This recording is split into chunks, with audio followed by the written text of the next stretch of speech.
We've covered like a ton of territory here. If there was one thing out of all of this that we've talked about, the one most important thing you want the other C-suite executives that are going to be consuming this podcast to take away from the conversation, what would you want that to be?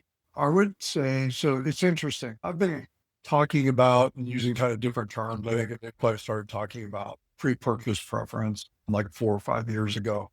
And I used it as a way to not talk about brand, but talk about adding strategies beyond demand capture. Why is this important? And it's been interesting to see the evolution. John Miller, Sidney Sloan at the Forrester Summit, people are starting to talk now about preference marketing. The whole idea of creating preference, pre-purchase preference. And so I think it's really starting to catch on as a concept within B2B marketing. So I would recommend and highly encourage everyone to think about what that means to you. And it means it's different things for different people. There's probably 4 or 5 levers that you can pull and really start to invest in and make important to create that.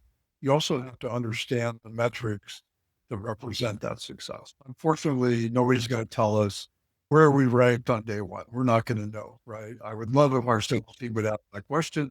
They'll probably not get a true answer, but still, No. the board go, yeah, we're ranked 2.4 on average in every deal we're in, but we're not going to. That would be phenomenal to know that, wouldn't it? Yeah. Yeah, it'd be phenomenal. But, I think the easy one is like, it's just getting more at bats. If you're doing that work, you will get more bats because you're on more lists.